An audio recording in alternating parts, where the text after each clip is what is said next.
I want to welcome everyone to the Community Development Housing General Government Committee for March. It's already March. Yeah. So, at any rate, we, as usual, will take the consent agenda first. I have Councilmember McIntosh wants C7 pulled. Councilmember Adams, C6, right? And then we have our housing cases. And I want to check with people here if they want to speak to any of these. And I will call out the addresses. I'm going to skip C1 because that's rescinding ordinances to demolish. But, okay. Repairs less than 50%. We have 3907 Waddell Street. Is there anyone here who's interested in that? 66 Weston Boulevard. Nope. We are going to pull 1207 East 22nd Street and 212 Westdale Avenue because they have been brought up to code. The next one is 145 South Graham Avenue. No one. 1451 Jonestown Road. Nope. 218 East 25th Street.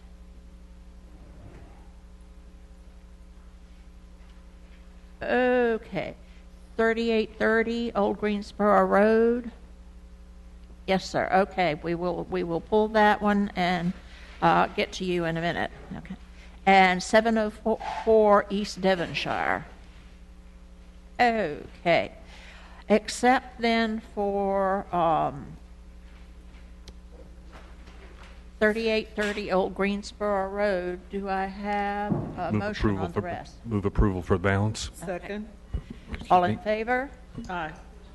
Yes. C5 on the historic Reynolds building was held in committee yesterday by the Finance Committee. Yeah. So you probably want to hold it here as well.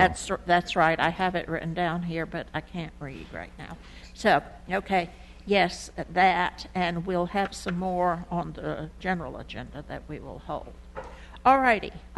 If we can have a report. Okay, did you pull C2, C and D?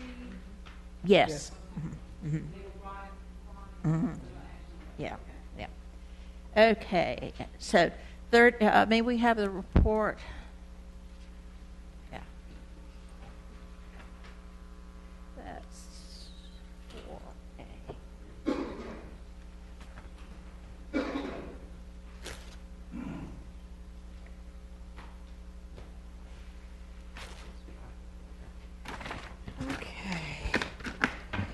The accessory building at 3830 Old Greensboro Road was cited in January of 2012 for violations of the housing ordinance. We issued a repair or demolish order because it was in the 65% category. The order was issued and expired March 1 of 2012. The estimated or the fair market value of this structure is $6,500. The estimated cost to repair it is $12,966. Therefore, we're recommending that an ordinance be adopted to repair or demolish the structure. Thank you. And is it that whole building or just the one to the front? This building here. Okay, all right. That wasn't clear. Okay, thank you. And do we have, is it Mr. Tuttle? Or, no, someone else to speak to this. My name is Tim Wicker. I'm trying to be a very, very good friend of Mr. Tuttle's. Mr. Tuttle's 84 years old. He's homebound. He actually lives just up the street from this structure. I got involved in it, like I said, being a very good friend of his. He actually was involved in the fire department in Forsyth County for many, many years. He is not married. He has no children. So some of us sort of take it upon ourselves to help look after his affairs. The building in question was willed to him by his 98-year-old plus aunt, who has since passed away. Like I said, he's homebound, probably hadn't been out of his house in about 4 years.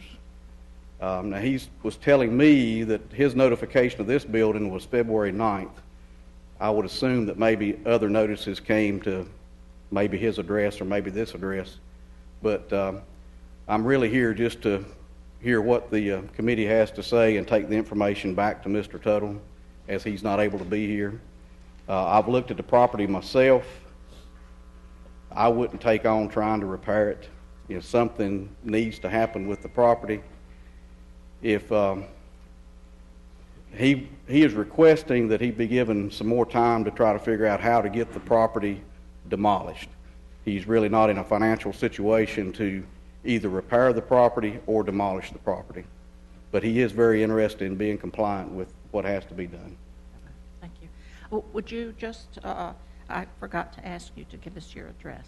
My name is Tim Whicker, 4825 Talley Road, Talley. That's in Walkertown, 27051. Okay, thank you, Mr. Okay. Yeah. When did this pass to him? When was he willed this property? 2009. And he has only got notification this February? Well, he told me, he showed me the notification he received February 9th. Now, he's pretty particular about notices he gets in the mail. He's the kind of person that will worry about things when they come in the mail, so he's pretty prompt about calling me on the phone when he receives notices. So, you know, I can't say for sure if he received notices prior to that or not. But like I said, he's very conscientious about sharing that information with me. And this is the February 9th notice is the first one that I have seen. Thank you. Mrs. Adams. Yes, thank you. This is for Mr. Garrity. Do we have programs in place for people like this that they want to do the right thing, but they're not in a financial position to repair or demolish? But I'm saying on the demolish side, and if so, what is it that we charge to demolish a building like this? Or is it based on size and all of that stuff, or what? Thank you, Councilmember. It is based on the size. I don't believe we have any economic incentive programs for this kind of building, but I'm going to ask Mr. Brooks to give you a little more information. Okay. And also, if you could help me understand exactly which building, Accessory building. the building closest to us in the photograph. That looks like it doesn't have a Okay, room. because if I'm not mistaken, it is connected in some way to the two-story looking building in the back. And this was like a farm workshop back in its day. So if we go to tear it down, we need to know where to stop at. Good afternoon, Chairman Light, Good afternoon. members of the council. We don't have a program particularly designed for individuals to borrow money to demolish properties and repay the city, but under the current code enforcement program, if the owner chose not to repair and it were to be demolished by the city, there would be an assessment placed against the property, and the owner is allowed up to 5 years to make payment on that as long as a payment is made yearly. Can you kind of give me, just by your experience, what types of price tags do we put on this when we do this? Just What types what of, type? you mean the demolition cost? Yes, yes. What's the average of a small, what, 500 to 1,000? The average demolition on a single story, maybe 900 to 1,200 square foot house, it could range anywhere from 4,500 to 6,000. But now this particular structure is brick, so it's going to be a little higher than that because the landfill fees and just the costs associated with it.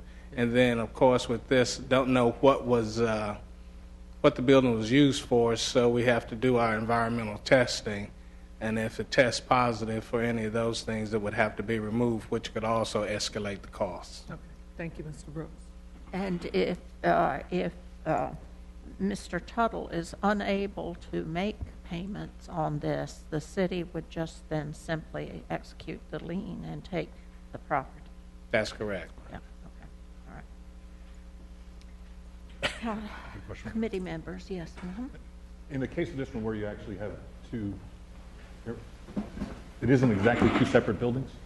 There is actually, yes, they're Hard to joined by a fence. This picture, you may not be able to see very. You see this fence here? Oh, okay. You have the building and then the fence Okay, between them. okay, never mind. Okay, so they're really not attached. There is no common wall. Okay. Okay, okay, all right. Hey, I could knock that down. Madam Chair, I move that we move forward with the enforcement of the demolition of the building. Just a second. Yes. Could I modify that? I'd like staff to go ahead and give the owner contact information for the demolition people that we use, so if he decides to undertake that before the city does, it may save him a few dollars. So if we could put him in touch with those people, Okay. I would. Is that, can we provide that information then to Mr. Tuttle or perhaps to Mr. Whitaker? We most certainly can. Okay, all right, very good. But otherwise, the Second. motion is to proceed with demolition, 90 days. Okay. All in And favor? Aye. Thank you. I apologize. I understand the owner for 66 West End Boulevard has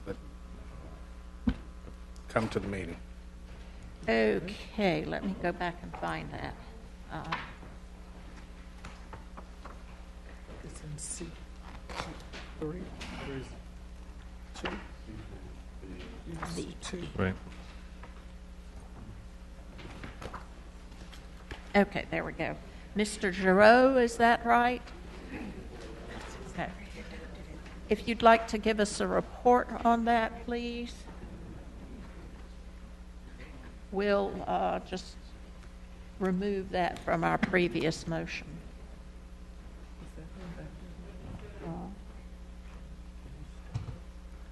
Go ahead.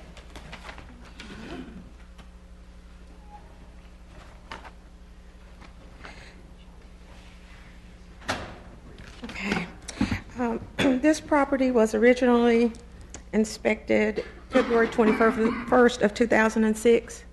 A hearing and order were issued, expired, and it was actually placed on the agenda for demolition consideration December 12th of 2006, at which time it was granted a one-year extension. From 2006 to 2009, in order to secure had to be sent one time, and then in August of 22nd of 2008, the court ordered that it be boarded up. It was sold in May of 2009.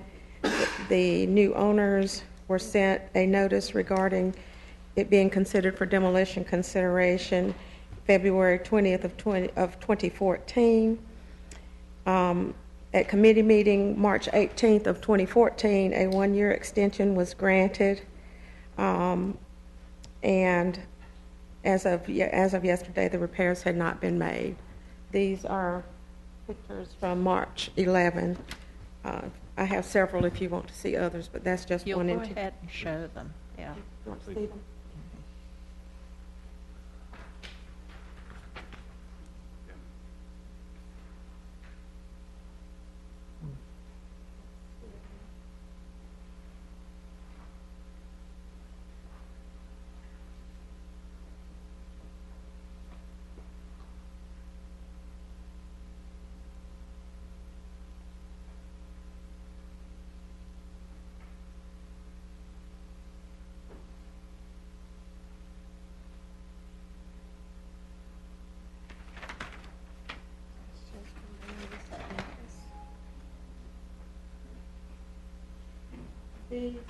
These three photos are from March 5th.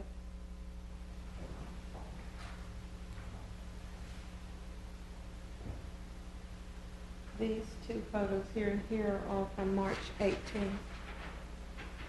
of 2014. Thank you. Mr. Giroux, do you want to speak to the committee? Please come up. Would not be able to stand. If you want to come sit here at the table, that would be great.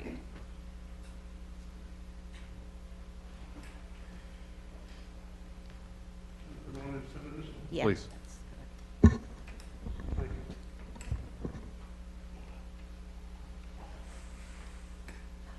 Welcome, and tell us Thank what you. you have to say. Thank you so much. Huh? Name and address. Yes, if you'll give your name and address, please. Pardon me? Name and address. Stan Giroux, Giroux, 66 West End Boulevard and 16 Hooper Street, Westwood, New Jersey. Westwood, New Jersey, okay. All righty. Go ahead, tell us what. Just to quickly review, the circumstances was that I had been looking to retire. I'm currently 73 in this area. And I've been looking down here for a bunch of years. I'm self-employed in New Jersey. And I ended up with a partner who was down here, Penny Strong. And the plan was I paid for the house, which was in foreclosure. And the plan was to make the two smaller buildings into livable quarters. And then once that happened, then the big house would be, which is the bigger project, but would be on site and whatnot. And initially, I was coming down about once every 4 or 5 weeks and spending 4 or 5 days. Unfortunately, I got very sick. I've been in the hospital 8 times. I had in November 6th of 13, I had a respiratory failure and actually had to be resuscitated. But before that, I'd been in the hospital for breathing problems, and I basically spent almost half the period of time in the hospital, and my business suffered, and I was funding everything out of my pocket, so to speak. And at some point in time, I told Penny Strong that I said, look, I can't. At the same time, my business suffered because I wasn't around, and at the same time, the economy was there. And I said, we're going to have to sell the property. And to kind of make a long story short, she didn't want to do it. She wanted me to sell my life insurance when I'm a single parent of 2 daughters, and I said, I'm not going to go there. I said, I want to put it up for sale. And then she, which is pretty widely known, I believe, went through all kinds of actions with Mr. Dan Dockery and Jeff Hunter, and went on TV and had a false harassment suit filed against me in the Forsyth County Court, which was thrown out because I was 550 miles away. And I actually, on one trip down here, I actually had to be taken out to the Gov't Hospital, and I spent 2.5 weeks there. I have congestive heart failure, and the back braces from being rear-ended up in New Jersey. This was all after I'd taken part of the property.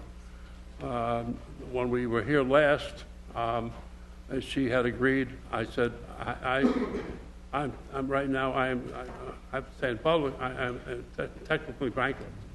I'm not going to go bankrupt. I'm going to pay the people that I've been doing business with and all. I'm fighting to come back. And apparently I had agreed to sell the property, and we left this meeting and went over to my attorney, Mr. Fry, Leslie Fry on 4th, and with the Allen Tate Realtor, and I sat down and I signed the papers. They signed the papers, and she refused. And we lost almost a year because of her actions, which is pretty much, then Dockery she had interactions with, and they ended up turning the power off, and she did all things that were that I didn't know about, mainly because a good part of that time I was in a hospital, and I was a whole distance away. So it's taken us a little under a year to get her off the title so I can go forward. And currently I have a builder who was considering buying it, and also I placed it with Remax of Greensboro. Charlie Beard was the real realtor. I had put a considerable amount of money into the two outer buildings, which was the Focus, and those are basically 90% completed. I put all new wiring in, new plumbing, and unfortunately she was on site, and she, in my business, I have a consulting and industrial equipment business. I normally interact with building inspectors, and I actually testify in court quite often on code violations and whatnot. So I know how to talk to the people, and I know how to do the right thing. And apparently, unbeknownst to me, she did the wrong thing. She lied to Mr. Dan Dockery. If you were to interview him, she just lied to him up and down, and I was totally unaware of that. So that's kind of where we stand right now. I'm still not able to fully go back to work. I would love to see the building completed. I know construction because it interacts with my business, and the bones of that building are superb. If you look at buildings that were built in that same era, they didn't do 16-inch on center beams. They patched and the beams were off center, and whoever built that building, the way they formed the reinforcements over the doorways and all, it's unlike any other era like a building that I've ever seen. And so I had spent a considerable amount of time and money to get rid of all the plaster, because when they added plumbing and so forth, they never opened up the walls. So I had a person there full time taking down the lath and the plaster, because once the two smaller buildings were complete, then it would plan to go forward with this on an ongoing basis. Okay, thank you. Yep, I've got a question. please. Is the property currently listed for sale? Well, I technically, I don't know if I'd have to talk to him. I've given it to Charlie and supposedly from Remax of Greensboro, and it is for sale, and I haven't signed any papers, but I'm also in negotiation with... So it's not listed in the MLS, the Multiple Listing Service? Excuse me? It's not listed in the Multiple Listing Service? No, I don't believe it is, but I have gone over, Charlie's been over to the site. Okay, so it is technically for sale. But the fact is that any finding of this committee goes with the property. And I need to ask the city attorney a question. There are accessory buildings, as Mr. Schroe has said, that have been fixed up to be residences. Is that correct? The accessory buildings, the smaller buildings? Yeah, the two smaller buildings. One was a two-car garage with an apartment above it, and that was in that particular building, a whole new concrete floor was poured, new flooring, a structured beam, and interior stairs, and made into a two-story apartment. Was it inspected when that work was the work inspected by city? Well, I know that there was some inspections. I wasn't here, so Okay. Was there a certificate of occupancy issued for it? No, there was no certificate of occupancy issued because, and I was unaware of that because I was. But that's a major. It's a major issue. I'm aware of that because I had spoken to Mr. Dan Dockery, and apparently, whatever interacted between Penny Strong and Dan Dockery was oil and water, so to speak. And tell me about what is legal as far as turning accessory buildings into residences? It's my understanding when the lady, her name escapes me right now, but when she tried, she tried to move into the accessory building or have her mother live in the accessory building, she was told by zoning that that was not allowed. Absolutely. Yeah, that's, I'm afraid money was spent in the wrong place, it sounds like. That's, so, what is the pleasure of the committee on this? I mean, it has been, and I certainly sympathize with the health issues that Mr. Giroux has had, but this has been an ongoing problem since 2006. But you brought it in 2009? 9. Yes. So, but still, that's and as I say, I hate that. It sounds like someone didn't do you right on that, but, okay. I just want to make a comment. I'm going to lean to whatever the council member wants from this property, but I'm sure council remembers a couple of years ago when we went through this with a home in Councilmember Bessie, I think it was in your ward, or I think it was, where the people modified the building to make it where it could be a duplex or something, and nobody, it was your ward, and they thought it was okay to do it, but, you know, you got to remember, we live in a time that you just can't take any type of structure and make it conforming to occupancy for housing. You can't do that. And as Councilmember Light said, we're really sorry as to what happened, but that in itself is enough for us to want to do something to it. But I will lean towards the council member and his wishes. But the one thing that, we have to keep in mind, I know we got some new initiatives coming down the pike to try to save these houses and save certain properties.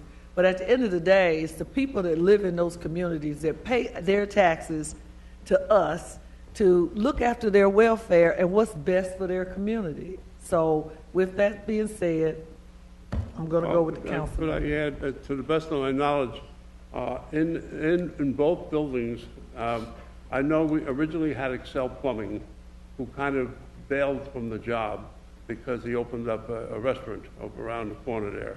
I can't think of the name of it, but in any event, we ended up having a plumbing inspection, and the plumbing didn't pass, and we ended up getting another, which I paid for, another plumber, and that plumbing passed in the garage building. Also, when it took over the property, all the wiring had been stolen from that whole garage building. That whole garage building has complete new roof and a concrete floor and has a bathroom. Yeah, but that's sort of beside the point. But there was an inspection on the plumbing and I believe and the electric on that building, and it was done. When I was here last, Dan Dockery sent 3 inspectors over to do, and we went through all the buildings, but there was some inspections done, and the plumbing that was originally failed, it did pass in the garage building. Okay, thank you. If I can make a statement first, as much as it pains me to talk about tearing this building down, because I've done lots of restoration work very close by this building, and I've saved houses, my wife and I have saved houses that were slated for demolition, where the bulldozers were getting ready to roll.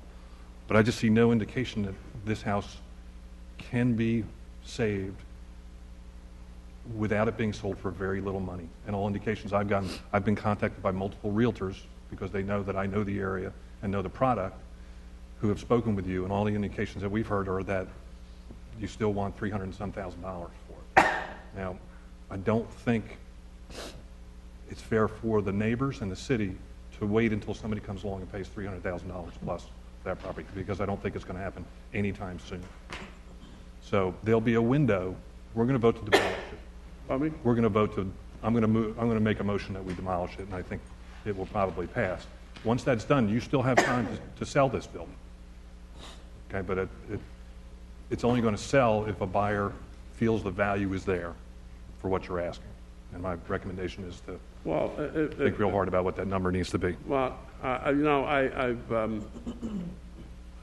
I'm not sure what to say, but I think there should be, I almost hate to say it, it should be a hardship condition, because I've used up all my money to invest in that, and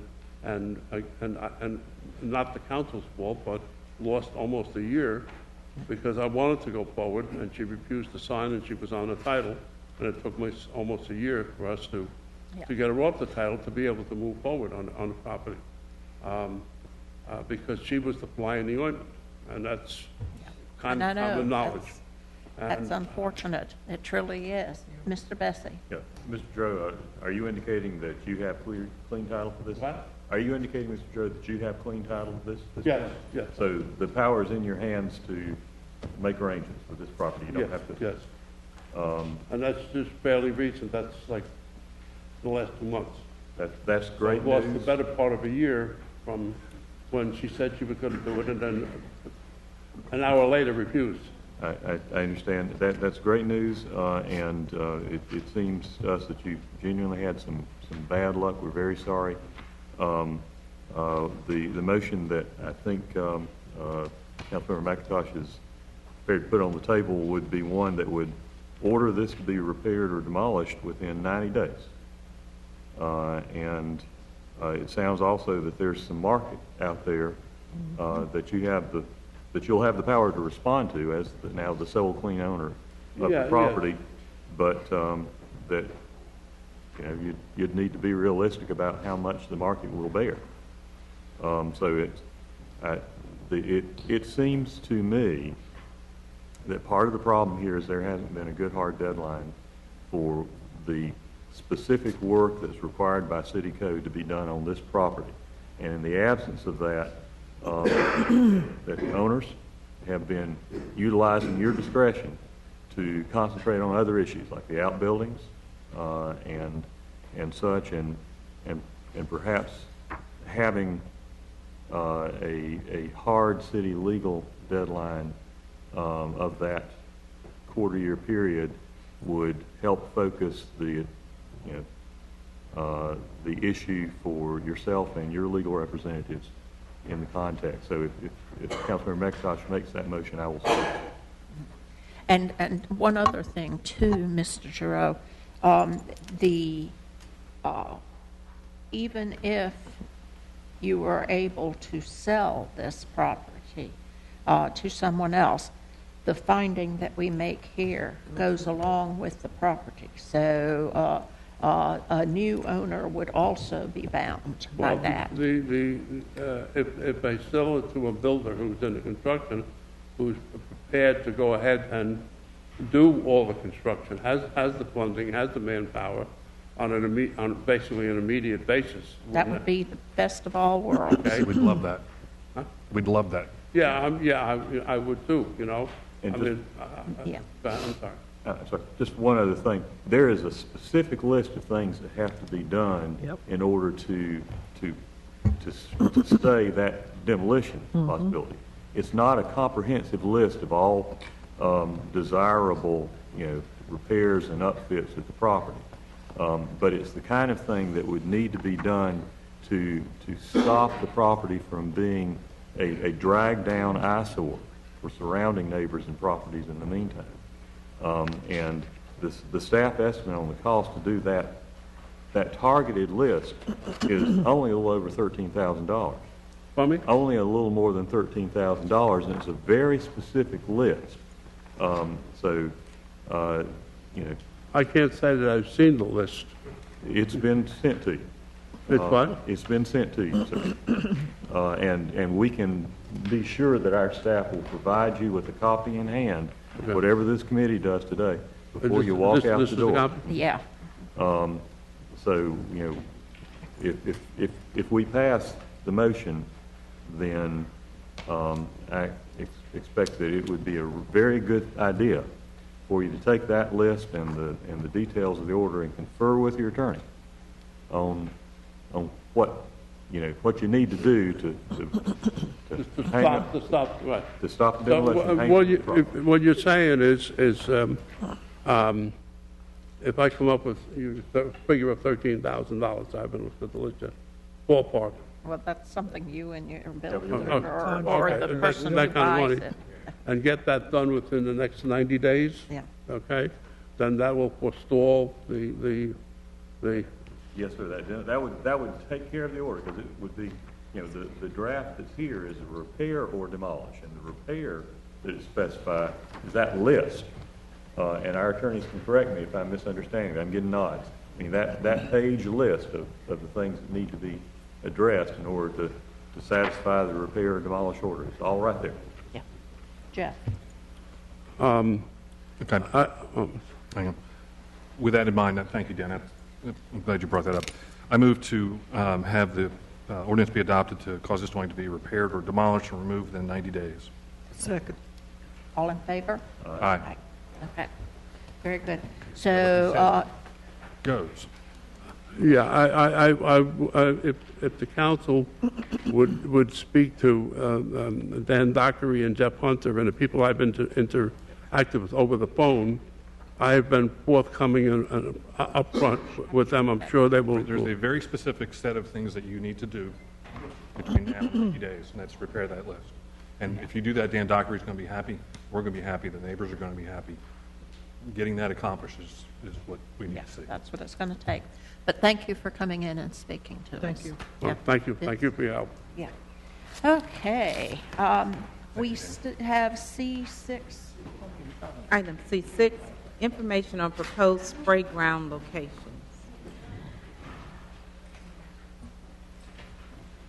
Who's going to tell us about spray grounds? Evan. Hi, good afternoon, Chairman Light, Good afternoon. members of the committee. What you have before you with this item is simply a list of locations that staff has developed for the proposed spray grounds. You have a list of non-locations. I've got a map here. I think you've also got it in your book. You can see the dispersal of the non-proposed locations on the map. Noticeably missing is one from the North Ward. Staff is still kind of searching for property to site a spray ground in the North Ward. So that's the item, is we're seeking approval for these locations. I'm happy to answer any questions you may have. Ms. Adams, the one who wanted this. Yes, I know we went and looked at some areas and everything, and I guess I'm kind of getting a little concerned because I don't want it to be whereas we're the last ones to get one, if we get one, when we need it. There's need for all of us, but the North Ward, where we're trying to put this spray park, is in desperate need of something for those residential areas, for those children. Nothing has ever been there, and Mr. Garrity, Mr. Raleigh, I don't know where we are at this point. I mean, do we have any fish biting or? I think at last check, we saw several properties that are actually city-owned that might serve as suitable locations for the spray ground in the North Ward that would allow us to move much more quickly than if we had to negotiate with a private seller for property. Okay. So I feel fairly confident. We are doing some site analysis on a couple of the sites. I think you may be familiar with some that we saw together. Okay. So we're assessing the feasibility of a couple of city-owned sites at this point. All right, that works. Okay. Please keep me updated. Hopefully in the next 30 days, we'll be able to give you some more information on Okay. those sites. Thank you very much, Mr. Raleigh. Move for approval. Second. Is this Doesn't Oh, it's require just going, it's information. just I'm information, sorry. but kind of All right. committee to make sure we're heading in the right direction. okay? All righty, good. Yeah, I'm excited about Parkland having a spray park. C7? Item C7, skate park update.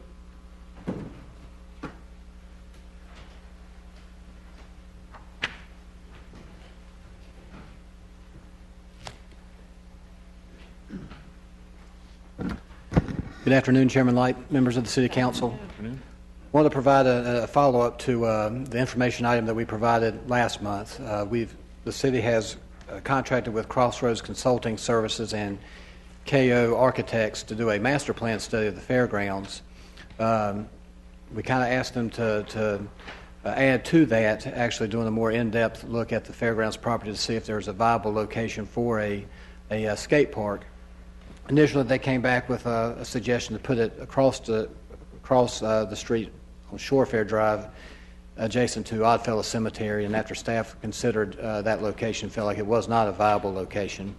And so, at the direction of the General Government Committee, we took another look at the fairgrounds property itself, and identified the area between gates 4 and 5, just south of Deacon Boulevard, as a viable location for the skate park.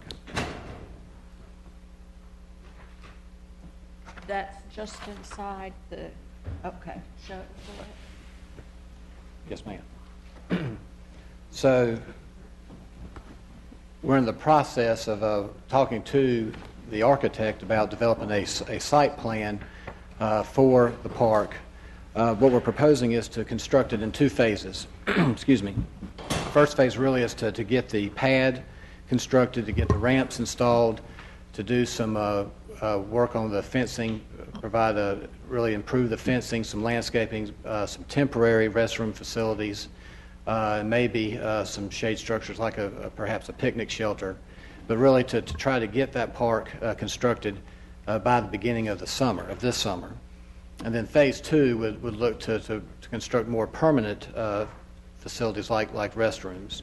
In addition to that particular scope, we'd also look to relocate the utility connections that would be displaced as a result of the construction of the park, the connections that are used by campers who use the fairgrounds property. And so we feel like that would also be part of the scope of the project so we can minimize any kind of revenue impact to the fairgrounds operation.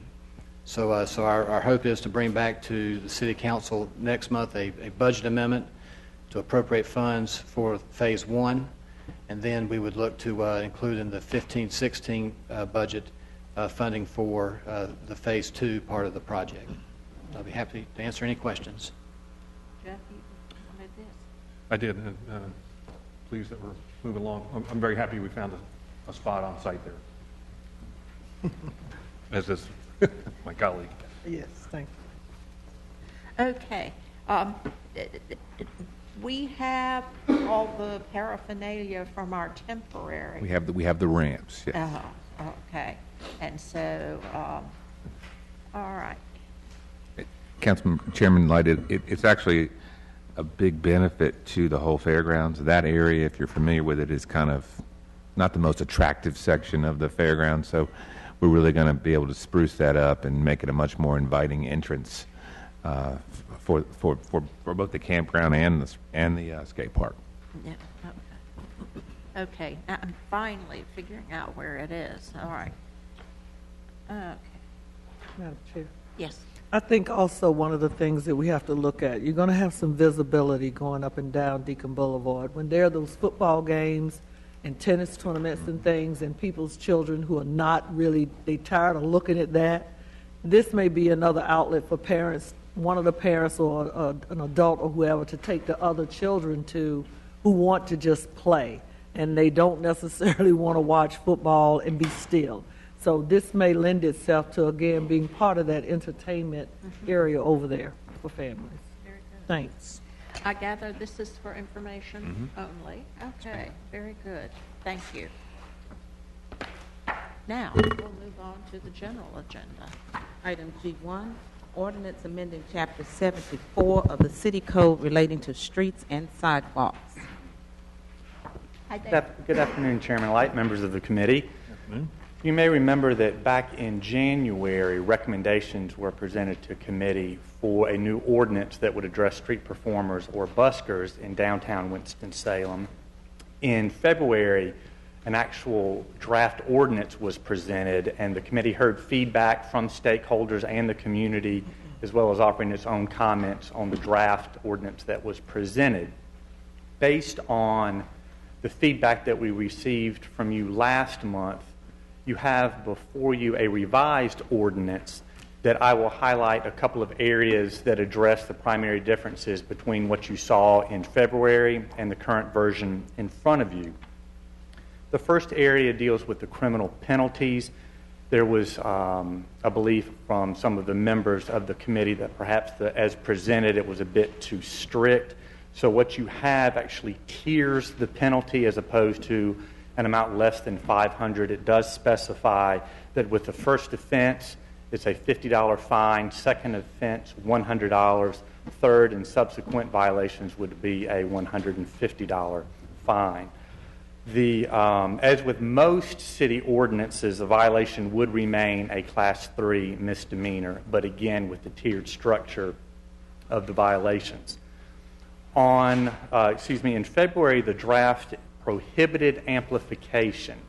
What you have before you allows for amplification, but it includes a 50-foot distance that the sound cannot travel beyond. That does mirror what is in place for sidewalk cafes that may have live music or amplified music there. It also mirrors what is in place for radios or sound equipment or amplifying equipment, similar devices with that.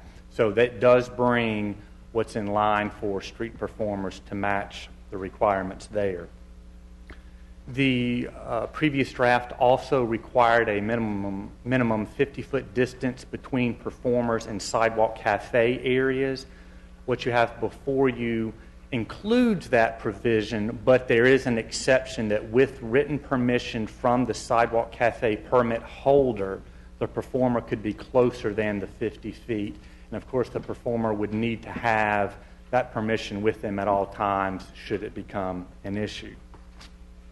For ending times and permit renewal, the original draft had the permitted time ending at 10 p.m. Sunday through Wednesday and 11 p.m. Thursday, Friday, and Saturday. The revision adds an hour to both of those times. So it's 11 o'clock Sunday through Wednesday and midnight Thursday, Friday, and Saturday. Because of the timing, performances in the entertainment district was also discussed. Performances would be allowed until 2 a.m.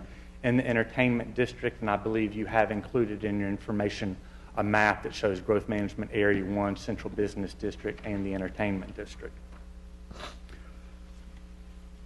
Any permit obtained prior to June 15th of this year would be in effect until June 30th of 2016. So they would not have to go through a renewal process after June 30th if it was received prior to the 15th.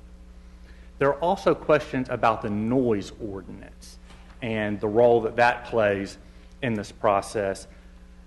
The city adopted the county noise ordinance, which does address a couple of noise-related issues pertinent here. One of them is that the county noise ordinance prohibits the playing of any musical instrument or amplified music in the vicinity of occupied residential property that annoys or disturbs the quiet comfort or repose of any reasonable person at any time. Apparently that is generally looked at most closely between the hours of 11 p.m. and 7 a.m. Lots of room for discretion in terms of what that means there. But a city ordinance also prohibits certain unreasonably loud activities within 300 feet of any residence between 10 p.m. and 6 a.m. Any sanitation or recycling activity in the Central Business District, actually in Growth Management Area 1, is prohibited between midnight and 6 a.m. Going back to the entertainment district regarding noise ordinance, there are no time-based noise restrictions within the entertainment district, but commercial establishments are prohibited from creating a noise disturbance more than 300 feet beyond the border of the entertainment district area. So that summarizes the difference in the revised ordinance that you have before you. Deputy City Attorney Andrews is here, and we're certainly happy to answer any questions that you may have. Committee, are there any questions? Just a comment. Yeah. Have we heard anything from, again, the buskers and or how they feel about the latest and greatest revision? Have we gotten any feedback? The most recent feedback I have heard from them came late this afternoon. I did suggest that they forward that information to the council members so that they would be able to review it. I do not know if that was sent in time for you to, if it has been sent at all, or if it has been received in time for the meeting today. But one of the gentlemen who did address the February committee meeting did provide some additional feedback in terms of the time, place, manner of the performances. Thank you. Just a comment. I do like the 50-foot rule because it does seem like we're achieving parity between the restaurants and the buskers. So if the policing of it will be easier if everybody's playing by the same rules. I do question where amplification, where they're going to get their power from. I don't know how that will work because they're on public property and they got cords and things, but I guess that'll all work out. But I mean, there's been a lot of thought that's gone into this. I'm not completely happy with the 11 and 12 o'clock times, but I think it's something we can live with and come back and change if it continues to be a problem. But overall, I think there's been a lot of good thought and a lot of good effort put into this, and I'm pleased with the result. Councilmember McIntosh, if I may, in talking with a couple of musicians, there are such things as battery-powered amplifiers. So although they may not be able to plug in to use electricity, it sounds as though there are options available for the musicians. How big is the city block? How many feet, more or less? Here, it really depends. I do not know what our typical block is. It's certainly not a New York Typical City block is 250 feet wide for short, 500 feet wide or long for a long. Okay, thank you. All right. That'd be hard to amplify anything and have it not be heard in 50 feet, but yeah. Mr. Bessie, did you have? I have several comments and suggestions, and at whatever time the chair deems appropriate, I can go into that. Right. Just as a point of information, I just I'm checking email, and we did receive an email from Mr. Robson, who was speaking to us before, and in essence, without trying to go point by point, he continues to express objections to several of the fundamental provisions, such as requiring a permit at all, including our time of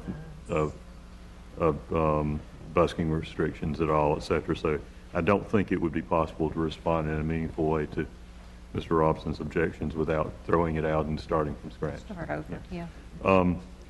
I am not satisfied with the revisions that were made, and I would like to suggest, and I'll make them sequentially, 2 revisions. I think our legal staff and our other staff have done a very good job attempting to respond to our suggestions and to the various community interests. However, in the responses that they made to the most recent round of suggestions and requests from committee, basically a couple of the things that they have done, one with regard to the question of amplification versus a 50-foot no noise beyond limit, and what they have maintained with regard to treating violations as a misdemeanor rather than a civil offense, are both based on quite reasonable policy conclusions, but they are frankly policy conclusions as opposed to what I interpret to be legal opinions that we may not do it another way. They're simply saying we recommend this way because we think this is the better way to do it. I respectfully disagree. And let me take those one at a time. The question with regard to substituting the ban on amplification with a 50-foot restriction zone. You can't be heard beyond 50 feet. I think the chair's query about that it would be hard to use any form of amplification that couldn't be heard at 50 feet. And quite frankly, I think it would be hard to sing or play an instrument that couldn't be heard beyond 50 feet. I think that the 50-foot restriction is in fact so prohibited that if actually enforced would have the effect potentially of attempting to prohibit busking altogether. I don't think that's our intent. I think if we were to conclude, which I frankly do not conclude, that we have no grounds to distinguish sidewalk cafes from busking, then what we should do is go back and revise that 50-foot provision, because I don't think it can be meaningfully enforced and provide meaningful sidewalk music opportunities. I would propose that we resubstitute for on page 7 in our materials what is highlighted in red, 7, noise emanating from a street performance, whether amplified or not, shall not be able to be heard further than 50 feet from the performer or the amplifying equipment if such equipment is used, and simply replace that with what was proposed the first time, which is amplification devices are prohibited during street performances. I think that is a meaningful restriction which doesn't, in effect, make performances that you can hear illegal. And with regard to the very reasonable question implied in our legal counsel's analysis of, okay, so how do we constitutionally distinguish street performances from sidewalk cafes? I think we can, and this is my explanation, and I'm going to read this into the record for consideration. By their very nature, buskers are musical performers who repetitively perform with musical instruments on the public street without fixed locations. They present an inherently greater practical enforcement standard for an audible at 50 feet standard, which has to be reinterpreted and reapplied every time they pick up and move 10 feet down the sidewalk. Fixed storefront cafes do not present that same enforcement problem, plainly distinguishable from mobile buskers. At the same time, the routine inherent use of musical instruments, as well as the routine every night feature of their presence, justify applying a more specific and easily applicable standard to licensed buskers than to other more occasional sidewalk demonstrations. We are crafting rules specifically tailored to address a specific problem here. We have that fact clearly and exhaustively established in our record that we're dealing with a response to a specific problem. If other First Amendment sidewalk usages were to become a similar issue, then we could adjust and adapt our rules accordingly. So we're responding with specifically tailored rules for a specifically identified and documented problem. I think with that in the record, we are on very solid, constitutional grounds. And while I think that the memo prepared by Mr. Andrews is very helpful, in examining that question, nothing that I see in the existing case law from other jurisdictions persuades me that we don't have good grounds for distinguishing. So I would like to ask the committee to consider as an amendment to what is before us, the substitution of amplification devices are prohibited during street performances for that provision 7, noise emanating from street performance, etc. And I would move that if anybody cares to second it. Second.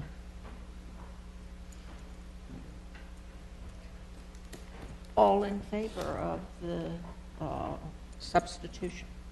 Aye. Thank you. Opposed? No. All right. I think that makes sense.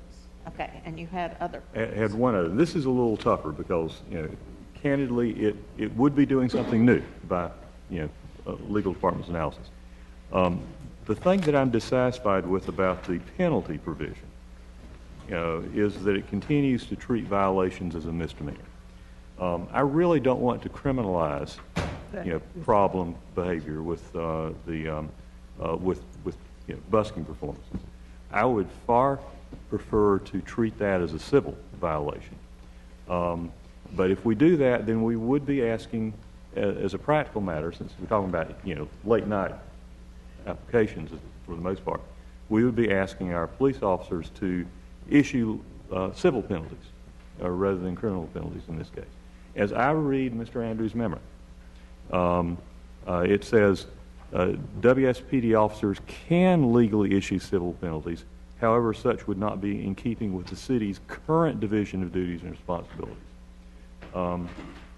I'd like to turn this into a civil violation and simply authorize our officers to enforce it as such, but would invite our council's analysis of why that would present a particular problem. If it would, or if it's just a matter of changing the way we have routinely done things. Councilmember Light, Mr. Bessie, committee members, Al Andrews from the City Attorney's Office. So the law does not prohibit police officers from enforcing civil penalties. They mostly enforce criminal penalties because they can use the tools in their toolkit, so to speak. But they can issue civil penalties, as could civilians, non-sworn police staff or city staff could do so. The biggest challenge is more practical than legal.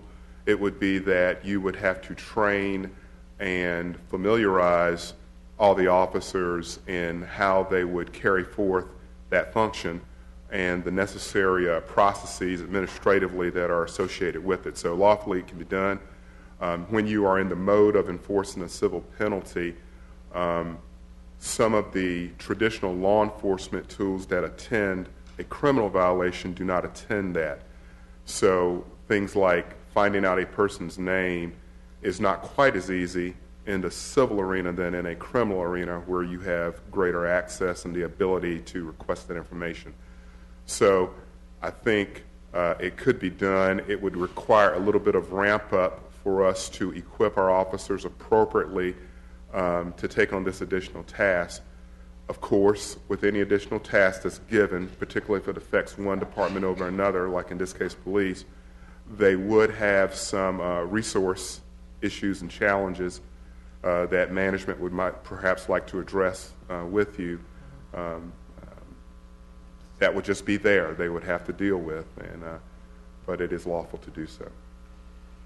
That's very helpful, Mr. Andrews. Thank you very much. I would suggest that it might be a practical approach to simply address that kind of specific, narrow training with our downtown bike patrol officers. Yeah.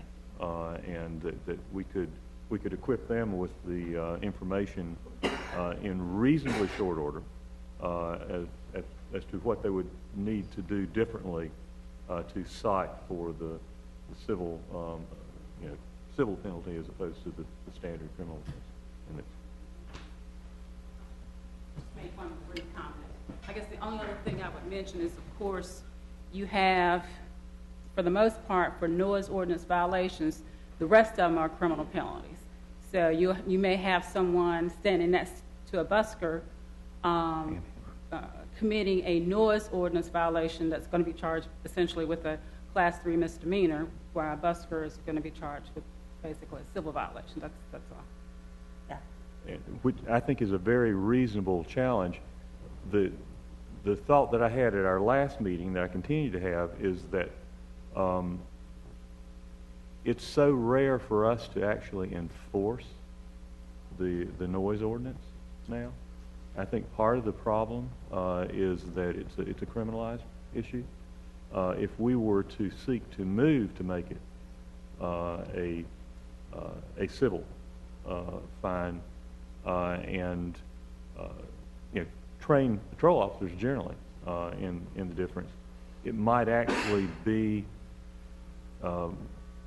more practically enforceable, or it might be something that officers were less reluctant to go ahead and apply.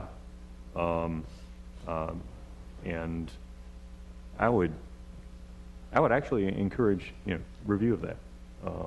Well, then, is it better to do overall review of the whole process instead of doing it piecemeal by doing this civil and leaving the other criminal and then looking at it later? Should it not be looked at as one item? Very fair to do that. On the other hand, one alternative way of looking at it, this is a test case. Does it work? I'd like to see us try it here and see how it comes out. Well, Ms. Carmen, what is the difference in a criminal penalty and a civil penalty? Basically, civil penalties are enforced as a matter of filing a civil action to collect a debt. So you basically give the offending party, the violator, a notice of violation. And with that notice of violation comes the assessment of the civil penalty. Okay. And the city has to file a civil action to collect what is called a debt. It's not criminal. Unlike if it's a class 3 misdemeanor, it's criminal, and the judge would have the ability to assess a fine up to $500, but based upon the tier would be $50, I think, for the first, and then $100, I guess, for the second, and $150 for any third and subsequent. Okay. And I think in terms of the noise ordinance, and the police department can correct me if I'm wrong, I think they are still enforcing the 50-foot requirement with respect to sidewalk cafe when the noise can be heard beyond the perimeter of the sidewalk cafe, so they are still basically enforcing that. It may not happen often, but my understanding is they do. Okay, thank you. Mr. Garrett. I think the training, we can handle the training for just the bike patrol to do that. I think the bigger issue, or the two bigger issues, one, and even if you do this as a pilot case, I would suggest that we go look at a lot of the other, panhandling's another one. You hear from the officers a lot of challenges with the magistrates and getting those criminal cases enforced. So that I think we should look at several of those. I would caution, though, that the collection rate for these civil penalties will probably be very low because you're dealing with a population that's not going to be easy to put a lien on their checking account, etc. Yes. My sense is here that we're trying to be cautious and not penalizing somebody who is sort of inadvertently stepping over the bounds. Yeah, and basically there's a broad tension, I think, and this just is one minor facet, reflection of it, of trying to control behavior in a civilized society without over-criminalizing things. We have a broad problem with young people in particular having criminal records and that create consequences for them lifelong. Most of the folks that are out busting are going to be young folks. The last thing we want to do is end up unnecessarily slapping a criminal record on them and create problems for them in the longer term. And as a practical matter, if we're bending over backwards to avoid doing that, then we're making it tougher to enforce the ordinance than we may wish to do. Can our officers issue a warning? Can you write a warning ticket? Is there a step prior to actually issuing a? I mean, I think the officers certainly have the discretion to warn the busker. So I kind of see this scenario playing out. Somebody's on the street violating the ordinance. I would think that there would be some conversation between a police officer and that person first. The next stage would be potentially to write a warning ticket. And if the behavior doesn't change at that point, I think you're probably dealing with somebody who just is dead set on not following procedures and is going to violate it anyway, and therefore probably should get a misdemeanor ticket. They certainly have that flexibility. One sort of middle path that I was actually interested in looking into that I got the impression was not statutorily an option was to treat this kind of thing as an infraction like a speeding ticket. And it sounds like Mr. Andrews is fair on that Now question. say that again. Treat it like a speeding ticket, like an infraction. Parking ticket. So there's the infraction option. Typically in the enabling legislation, as we refer to it in this scenario in 14-4, you do have infractions mentioned. They are mentioned specifically as parking offenses. There is language in other parts of the code, of the statutes, that you can sort of make something become an infraction. And we certainly could look into that a little bit more specifically. I think the infractions fall, if you had to divide it into maybe more of the criminal arena as far as how they are approached, but they do exist as a middle tier, in that there's not the misdemeanor. They don't have any potential incarceration. They don't create the same kind of record. And actually, that would be my ideal approach to this kind of cases. You know, treat it like a moving violation in the auto. Those are considered, while serious, they're so routine in society that you don't get job applicants ask, "Have you ever gotten a speeding ticket?" You know, and that kind of middle ground would be an approach that I would consider to be completely satisfactory.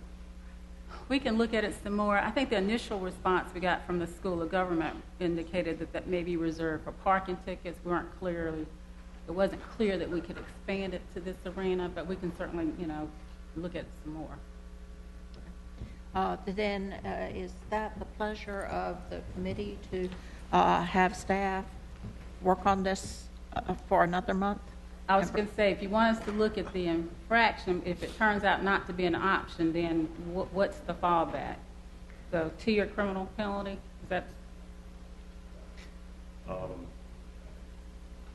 As a compromise, I would personally consider it to be okay to ask staff to look at the infraction, to revise the language and make it a infraction, and to leave it as is. If not, and we could work on substituting the civil violation and simply go to an up or down choice on that. Okay. Ms. Adams. And thank you, Madam Chair. I understand our due diligence in trying to frame this, but it's getting warm outside, and they need their money too, and they need to be out performing. And don't get me wrong, we have something, I'm of the adage, as you know me, put the prototype in place. Monitor it, see where we go with this, but I think the people who it's going to affect, whether it's the customers, whether it's tourists, whether it's the buskers, but I think we need to move on this. It's April. Temperatures are going to go up. Spring is here, and I think it's an injustice on our part. Don't get me wrong, I understand the due diligence, but we need to do something. These people are depending, it's been cold. They're depending on getting some money. So in their pockets for their survival and quality of life. And as Councilmember Bessie said, and the other two councilmen, we can come back. This is not like in stone. We can come back, but I think we need to move on it. I really do. Well, I would suggest the tiered approach that was presented. Okay. Right. All right. I'll ask, Mr. Teal is here. Did you want to? Yeah. Coming up. At the appropriate time, I do want to make one comment on the first change that was made regarding the no amplification. Well, we need to go ahead and take care of that, if you will. Okay. Just real quickly. It's my understanding on the proposed process that the buskers will be required to get a permit, and that permit basically will allow them to perform within designated sites. So it's not like they're literally roaming up and down the street. So they will be to some degree fixed. So I wanted to make sure that was clear, because I understand the argument for trying to make the distinction between the buskers and the sidewalk cafe, but to some degree there are fixed locations. So, okay. Thank you. Wonderful. Mr. Teal.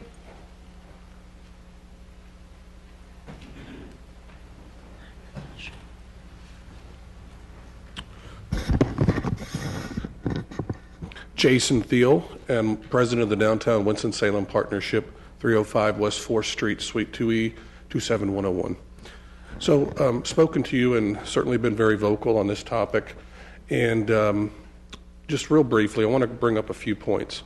I think one of the things today that's been very helpful is that we've uncovered the fact that sidewalk dining really doesn't allow for a whole lot of noise. And I think that's something that we had to figure out. I think the other thing that's very important is that we're on the beginning of doing this, and I think Councilmember Adams, you're exactly right. You're on the front end, and you can always go back and make changes. But I would tell you that we have a growing residential base, and we've all heard a lot of conversations about the buskers. And I'm excited about buskers. I strongly support it. I'm going to do everything I can to make sure that happens, but it's about finding a balance. And we have a lot of residential people. I have Susie Baxter here at the Nissen building, but I just toured the county courthouse building. We have projects at Mass General. As a downtown professional, I want you to be very mindful. I know you've been very mindful of not wanting to hurt buskers and art, okay? Right. But if you go too far, you can hurt our downtown. If people, and I understand that, but you're getting close. You're getting very close. But as you guys get out of this committee and you go to the city council and you make radical changes to it, there's a lot of people that need to be brought back in and have their opinion, those being the residents downtown. You're getting close, and they've entrusted me with a lot of responsibility to try to bring forth a good deal for them. There's a lot of them speaking. They will be here if they are impacted negatively by this. So let's not forget them. And I think that's really all I wanted to say. But thank you for your diligence and your time. And I just wanted to share that. Thank you, Jason. Okay. Apparently, there's another gentleman, a young man, who wants to speak. If he... Oh, okay. Yes, please. If you'll give your name and address for the record. Okay. Good evening, committee. I'm Charles Ramsey at 715 Gales Avenue. All right. This is my first time being present at a meeting, and so I was sitting in the back, but I just wanted to make sure that I had clarity as far as what was discussed for the busking ordinance, in particular the sound amplification. So where does that stand now? Because I was following along, and I noticed I remember before that no amplification was allowed. That's what I read, and so it seems that there's been amendments or something. I just want to make sure I have complete understanding. Basically, the original that came to committee was no amplification. There was a suggested change by staff that was discussed at our previous meeting, and different alternatives kicked around. The draft amendment by staff would change that to, well, you can use amplification, but whether you amplify it or not, if you can be heard more than 50 feet away from where you're performing, then you're in violation. Okay. And my personal reaction to that was that's both harder to enforce and too restrictive. That if you're loud enough to be heard by your audience, you're going to be audible 50 feet away. And I proposed, and the committee accepted my suggestion to move back to basically just no amplification. No amplification. Okay, so now we're back at no amplification? No amplification, and that's what's before us for consideration. Okay, so as an interested street performer, am I allowed to make a suggestion or a request to actually have amplification? All right, so I request that amplification be allowed. I actually was around when this sort of was becoming last year, and with the help of Attorney Andrews, myself and Gerson Lanza, he's a tap dancer, we kind of went through the process, I guess, firsthand. Personally, I use electric guitar, and we had a battery amp and also a mic for vocals. And I know that from reading the ordinance and also having participated that it's not just for the exhibition of street performers, but also for the entertainment of the citizens of Winston-Salem who peruse downtown. And I think that if you have it so that there is no amplification allowed, then the citizens can actually partake in the entertainment of the musical act. Some performances don't require much amplification, and some of it is not inclusive, and in some acts actually the natural amplification is enough. But if you're doing something like within a guitar or a voice, if it's not like at a specific location during nighttime when there's not much activity going on, then your voice gets lost in plein air, and the sound of the instrument gets lost in plein air. And I think if citizens are really going to be able to receive the benefit of a musical act such as, singing or guitar, something of that nature, that it's almost a must that some type of amplification be allowed. Yeah. And we actually did it last year. I don't know if there were any complaints or if people, I know we didn't have any complaints, and we got along fine with the police officers. We spoke to them, we spoke to everyone, and it wasn't an issue. People stopped by, they were smiling and didn't seem to obstruct the positive business flow of the city. So I would like to request that amplification be allowed. Thank you very much for your comments, your opinion. Yes, ma'am. Yes, and again, this is just food for thought. If everybody, and thank you so much for being here. Yes, we ma'am. love to see young people get engaged for whatever they believe in government. I appreciate you for that. If we allowed everybody downtown that was a busker or an entertainer to have a amplification and a mic, our town isn't like, as you know, Baltimore, Atlanta, or D.C. It's not that big yet. And therefore, you get all of this, it becomes noise. I mean, it's noise. You can't hear anybody or discern who's singing, saying what, because it's noise. I think, again, as Mr. Thiel said, we got to find, and it may take us a while, just like downtown took a while to come back. We got to find a balance of how we are responsive to you, responsive to the people that live downtown, and in knowing that they like the vibrancy, but they don't want to be kept up all night, and they don't want to hear noise all day and all night. And then you have the tourists and customers that come in downtown that don't live there but want to be a part of that vibrancy. I'm going to suggest, and maybe it's just a suggestion, again, another trial and error, because we're working through this. I think doing things like the National Black Theater Festival that comes during the summer, all week, I think amplification of guitars and drums and microphones is warranted because of the vibrancy of who's down there at that time. But again, I think we need to move forward with something, and with the bike patrol and with the downtown, what do you call the group that's got Mr. Thiel? Clean team. The clean team, and others who are monitoring the downtown atmosphere and what's going on and bringing corrective actions back to that body. I think we need to move forward with this just to see whether it needs to be tweaked. Okay. That's my 2 cents. Gotcha. We're about to run out of time. Just tell me where we stand. What did you want to approve as we have changed to a no amplification, and to allow the tiered misdemeanor until we see how that goes? Actually, Madam Chair, my motion would be to approve the ordinance with the amendment replacing the 50-foot limit. And I thank the young man for bringing his comments. Yeah.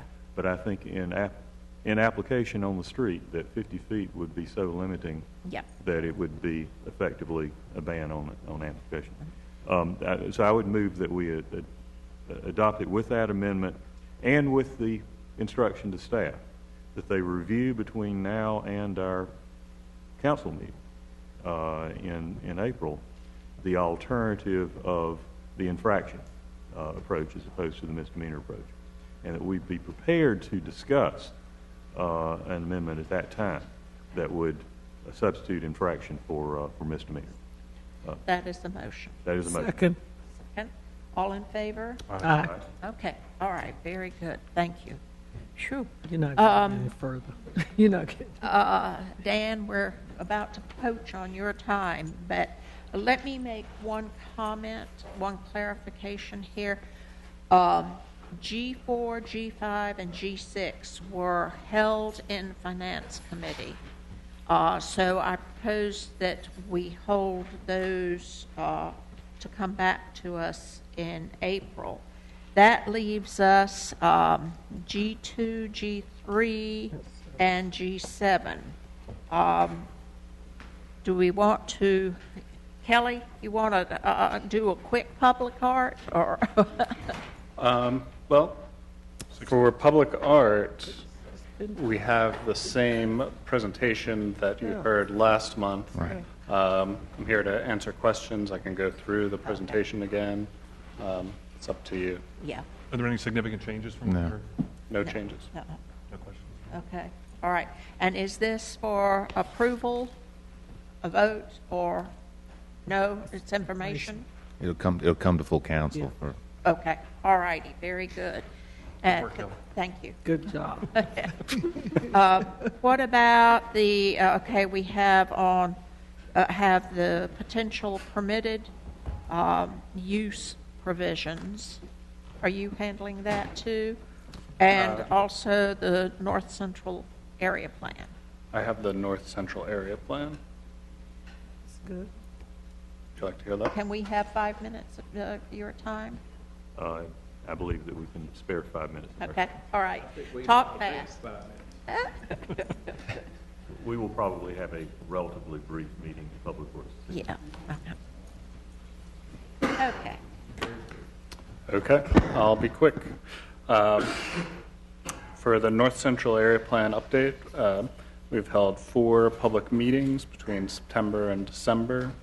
We've had 50 to 60 citizens and stakeholders attend our meetings during that time. Here's the existing land use map. North Central area is north of downtown, between Martin Luther King Jr. Drive, Reynolds Boulevard on the north, Children's Home property on the west, and US 52 on the east. It's characterized mainly by single-family residential as the dominant land use, large amount of industrial, and many of the proposed changes align with the 2007 plan recommendations. One of the plan's recommendations is to change the designation of the Patterson Northwest Activity Center to no longer being an activity center, and adding the University Deacon Activity Center. University Deacon is just south of Wake Forest University's Renolda campus. It's next to a lot of their athletic facilities. And this area has a great deal of potential to be a place where students and other people could live in a mixed-use environment with commercial, office, institutional uses. Other recommendations include adding a residential component to the western commercial areas in the activity center, and adding pedestrian connections. This is a view of the east side of the activity center that's recommended for mixed use. And this is one of several possible site plans that our staff drew up, with a central corridor along Beatty Street.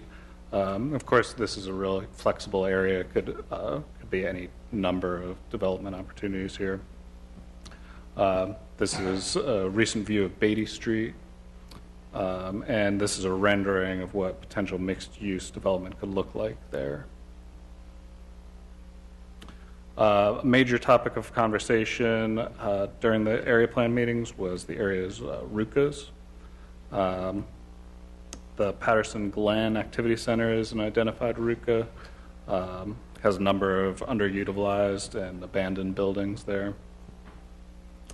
And this is an aerial view of the area.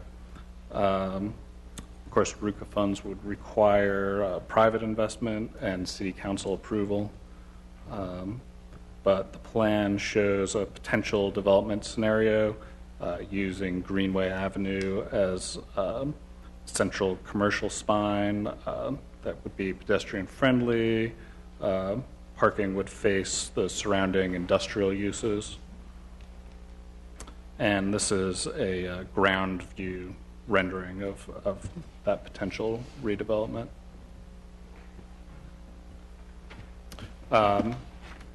Another area of concern is the Patterson Northwest RUCA.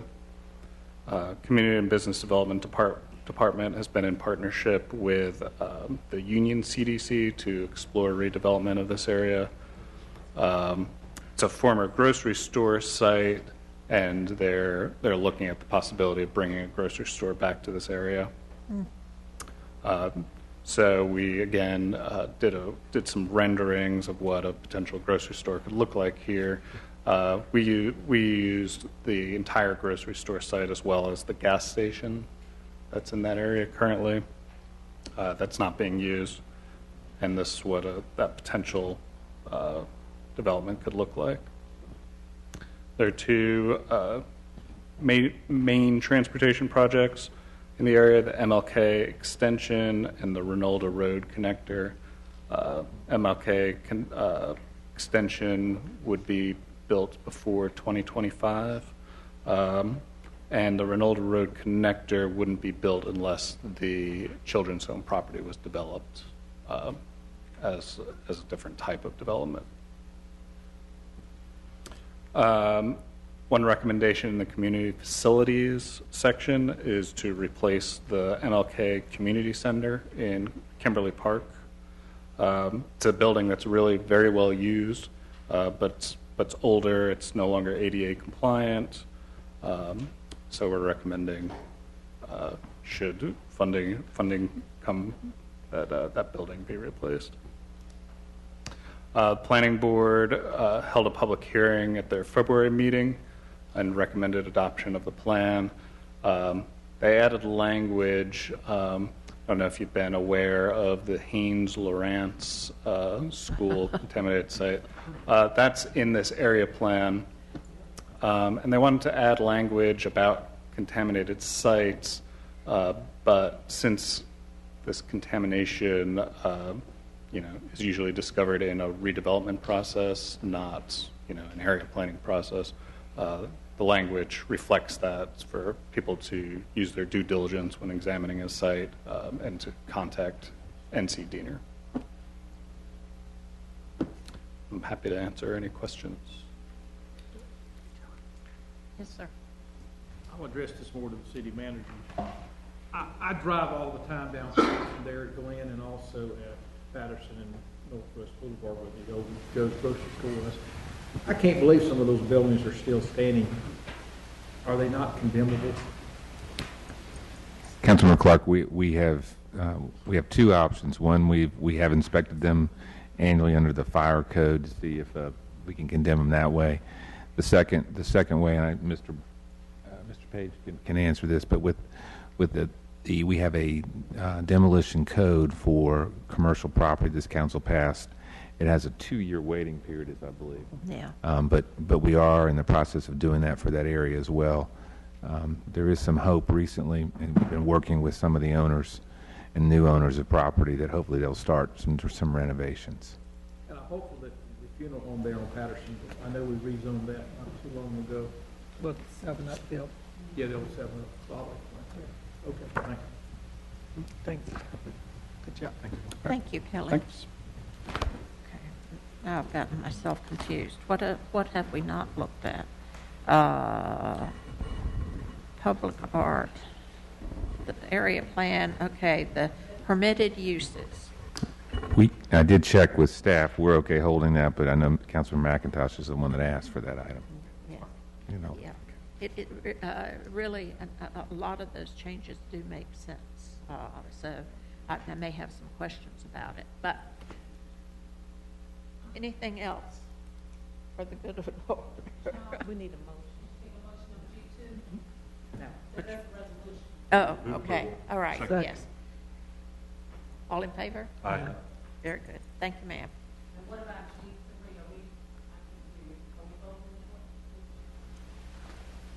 That is a resolution. Is it a resolution? Yeah. Well, Move for approval. yes. Yeah, that's the public art. Yeah. All in favor? Aye. Okay, great. Thank you. So, and we'll hold the revision of the permitted uses in different zones. Okay, I think that's it. Madam Chair, Public Works will begin in 5 minutes at 6:10. Okay, we're adjourned. Thank you.